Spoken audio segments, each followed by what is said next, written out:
Legal sex workers in Nevada struggling during coronavirus closures by Amy Alonzo. Nevada's sex workers are among the unemployed after brothels and strip clubs shut down due to coronavirus concerns. It's like any business, it's going to make a mark, said legal sex worker Sandy Banks of the closure's financial impact. You work so hard when you're an independent contractor and it's just on hold. It's just bizarre.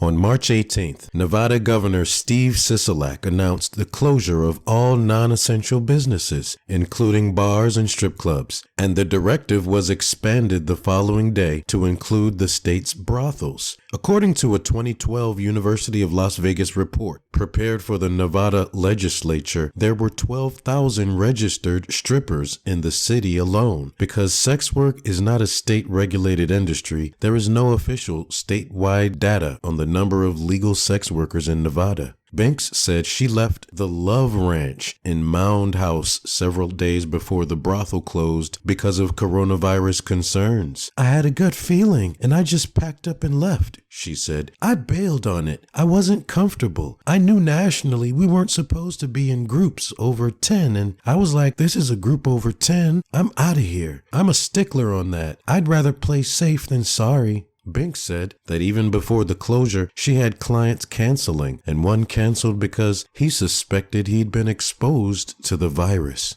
It was already affecting me in my own head, she said. When there's a pandemic, you want to be smart about it. She said she's considering using her fan base to market handcrafted items on Etsy, as well as offering a virtual girlfriend experience. I have a lot of regulars who would like to support me through this time, but can't, she said. All her income as a sex worker is contractually required to go through the brothels, she said. And as an independent contractor, she doesn't pay into state unemployment, according to Rosa Mendez, Public Information Officer for the Nevada Department of Employment, Rehabilitation, and Training. On Friday, Mendez said that meant they would not be eligible for state relief. However, the CARES Act, passed that same day, now allows independent contractors to receive unemployment, said Chuck Muth with Nevada Brothel Association on Wednesday. He added the process and system won't be set up for a couple more days.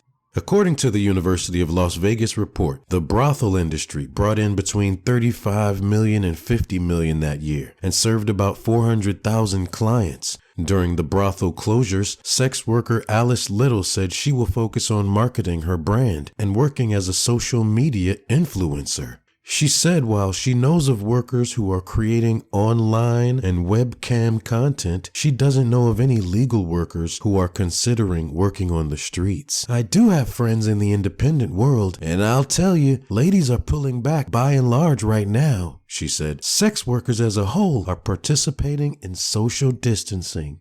Abby Avery, a former public school teacher who switched to a career as a sex worker 2 years ago, said she can't envision online camming for herself. I don't really see camming or doing anything like that as an option, she said. At this point, my plan is to just kind of ride it out and see how long everything is shut down. There are women who likely will turn to doing it illegally. I can't imagine there wouldn't be, but I think first girls would resort to webcamming and finding virtual ways to supplement their income.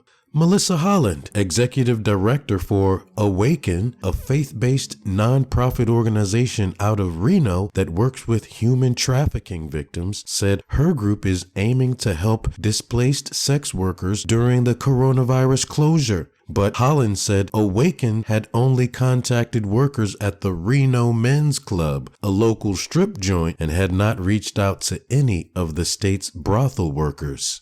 Both Little and Banks said they would not approach Awaken for financial help. It will be renounce your old life and embrace Jesus Christ to receive this financial benefit.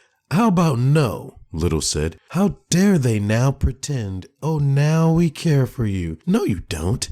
Sex worker Imogen Steele, a New Zealand native who came to Nevada specifically to work as a sex worker, has been holed up at the Sagebrush brothel in Mound House since the closure of the brothels, waiting for them to reopen. I'm not going to do camming. I'm not going to do porn. The type of clients I like to attract are classy people. I'm not a slut, she said. That's not an option for me, and I can't do any side jobs because I'm loyal to my company. She's hoped the brothels reopen in April, the original projected opening date for non-essential businesses. Yet on Wednesday, Governor Sisolak extended a statewide business shutdown through April 30th and ordered Nevadans to stay at home to slow the spread of the coronavirus. Maybe we aren't going to start hugging longer, and maybe we are going to put more emphasis on connection and human touch. I'm hoping people are developing an awareness of what it's like to not have it and value it more. Cell phones and computers can't do it, she said. I'm assuming there's going to be a herd rush looking for positive touch when they reopen, and I'm hoping it's going to be to my room. Reach Reno Gazette Journal reporter Amy Alonzo at AAlonzo@MasonValleyNews.com. And this is MC's Voice, reading from RegisterGuard.com.